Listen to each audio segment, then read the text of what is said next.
Je suis fier de ce projet parce qu'il a constitué un changement de paradigme pour l'équipe de développement. Chez Steeple, on a de très grandes ambitions. Notre objectif, c'est d'être leader mondial. Et donc pour ça, notre objectif est d'avoir une plateforme qui est capable de monter en charge et un produit qui est efficace et qui continue de monter en charge pour atteindre des millions d'utilisateurs. Il y a eu des choix qui ont été faits au début du produit pour aller vite. Et ces choix, c'était ce qu'on appelle dans un langage technique de créer un monolithe. Si on imagine le moteur d'une voiture qui est moulé avec la carrosserie et le tableau de bord. Ça pose des gros problèmes de maintenabilité, de montée en charge de notre produit, mais également de montée en compétence des équipes. Et donc c'est pour ça qu'on a fait le choix, dès 2018, de scinder ce monolithe en deux parties.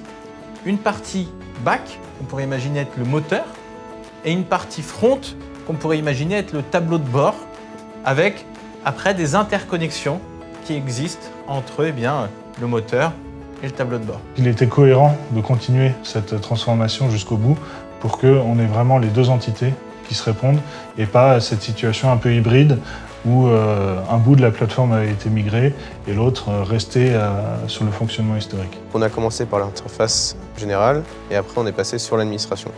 Et l'administration était un très gros projet parce que beaucoup de données, beaucoup de fonctionnalités, beaucoup d'infos. Chez Steeple, chaque client est autonome et pour permettre de les aider à gérer leur communauté, on leur offre une administration, donc c'est une interface qui leur propose de faire tout type d'actions, que ce soit d'ajouter un collaborateur, de préparer un départ ou ne serait-ce que de personnaliser la communauté. Et grâce à tous ces chiffres, grâce à toutes ces données, ça permet d'administrer la communication interne de son entreprise. Cette refonte va permettre une amélioration de l'expérience utilisateur pour les administrateurs. Et donc on est parti dans des cahiers des charges, dans des maquettes assez importantes. Et on a fait une erreur qui a été énorme, c'est qu'on a oublié de faire des cycles. Et en fait, on a pris les maquettes et on a dit aux développeurs, faites ça. J'ai regardé les maquettes qui étaient déjà faites.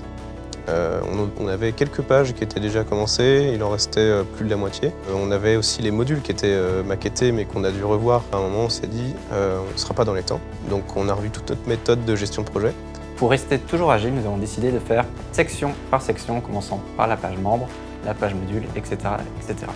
L'impératif pour ce déploiement, ça a été de faire en sorte que l'ancienne administration continue d'être utilisable pour tous les utilisateurs, à la fois fournir la nouvelle administration au fur et à mesure qu'elle est développée, en accès, disons, un peu bêta. La première étape était de déployer une bêta fermée qui était très restreinte sur un groupe fermé de clients qui étaient ambassadeurs pour pouvoir recueillir un maximum de retours.